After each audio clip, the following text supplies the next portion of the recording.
Bismillahirrahmanirrahim. Assalamualaikum warahmatullahi wabarakatuh. Sebelumnya perkenalkan, nama saya Aizdatun Nasihah. Saya mahasiswa dari Stikes Kendal.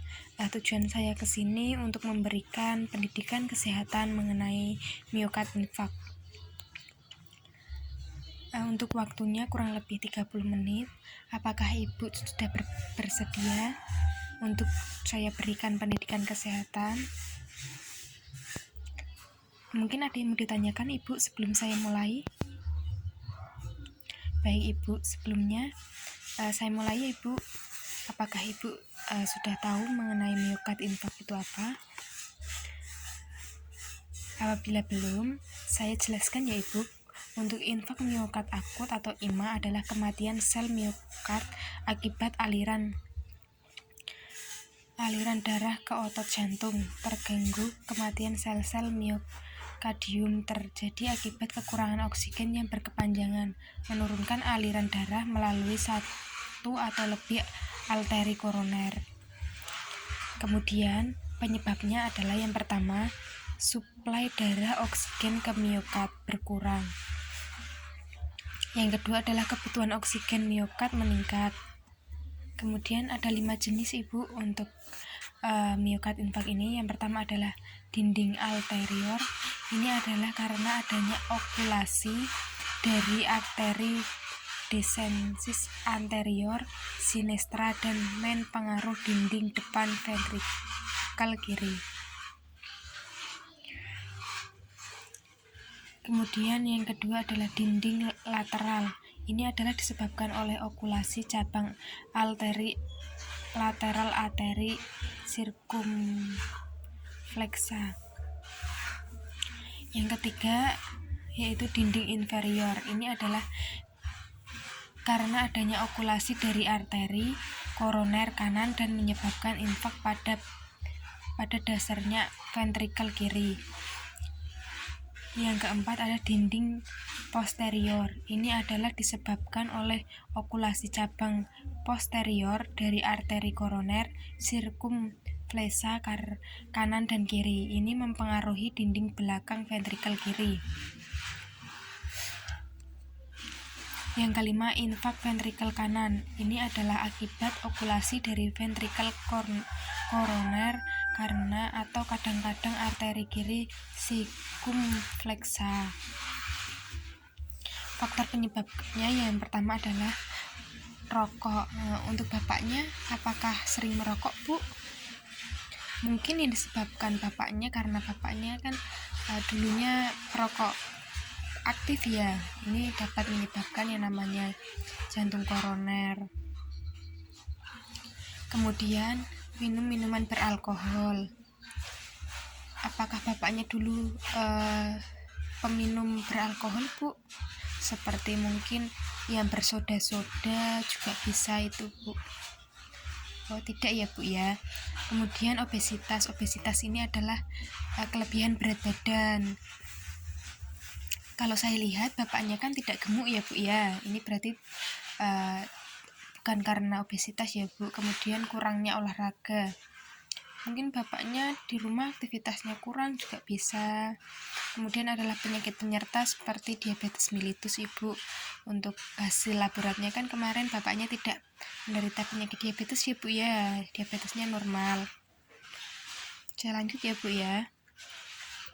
Untuk selanjutnya, tanda dan gejalanya sifatnya yang pertama adalah nyeri. Biasanya nyeri pada bagian dada sebelah kiri.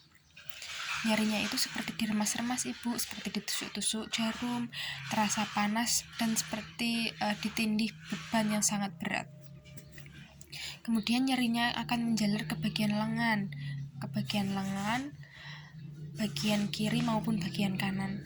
Kemudian menjalar ke bagian bahu, leher, rahang, bagian bawah atau bagian gigi, punggung atau interspakula perut, dan dapat juga ke lengan kanan. Kemudian yang ketiga adalah gejala yang menyerta dapat berupa mual, muntah, sulit bernafas, kering, dingin, cemas, dan lemas. Mungkin sampai di sini ada yang mau ditanyakan, Ibu? Mungkin ibu belum tahu cara, oh mbak, bagaimana sih cara pencegahannya atau cara penanganannya ketika suami saya di rumah kok tiba-tiba sakit, merasakan nyeri pada dadanya. Ibu saya jelaskan ya bu ya. Penanganan awal dari serangan miokard infark ini, yang pertama yaitu ibu jangan panik, terus ibu berikan pengertian kepada bapak jangan panik ya, bapak sekarang coba tarik nafas dalam, seperti itu ya bu ya. Nanti saya akan mengajarkan bagaimana cara tarik nafas dalam untuk mengurangi rasa nyeri di bagian dadanya ya bu ya. Kemudian segera bawa ke rumah sakit terdekat ibu. Apabila masih di rumah, baringkan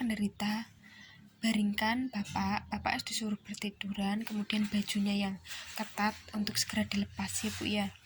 Kemudian apabila bapaknya mengalami sesak nafas, maka bagian badan minta untuk bapak untuk tarik nafas atau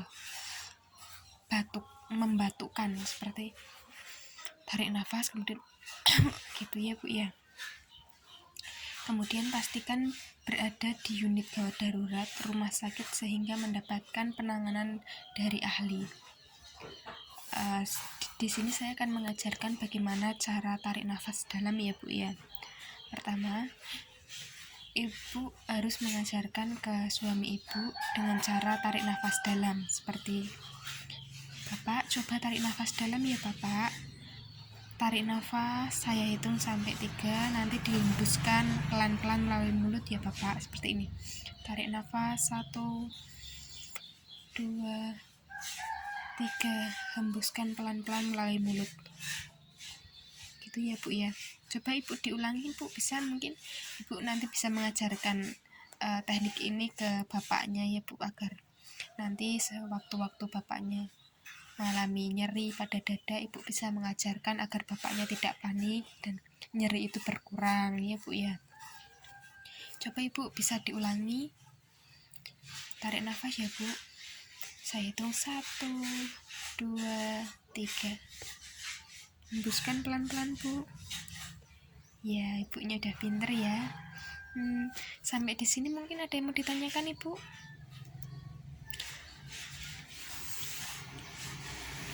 Oke, kalau tidak ada yang mau ditanyakan, saya coba tanya ke ibu ya, bagaimana sih tanda gejala yang dirasakan atau tanda-tanda yang sering dialami pada pasien yang menderita miokard infark itu bu?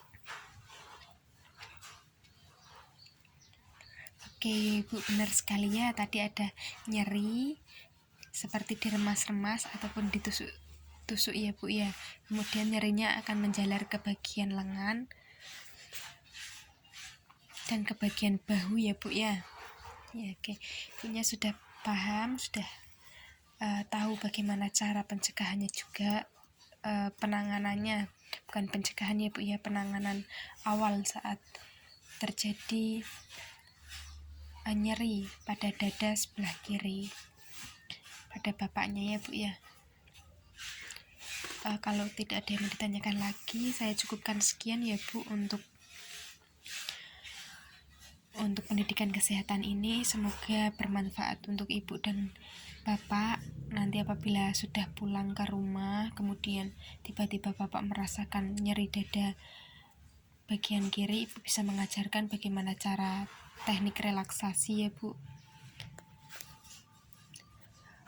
Ya, cukup sekian ya bu. Mohon maaf apabila ada salah kata maupun tingkah laku yang kurang berkenan di hati ibu. Saya pamit. Assalamualaikum warahmatullahi wabarakatuh.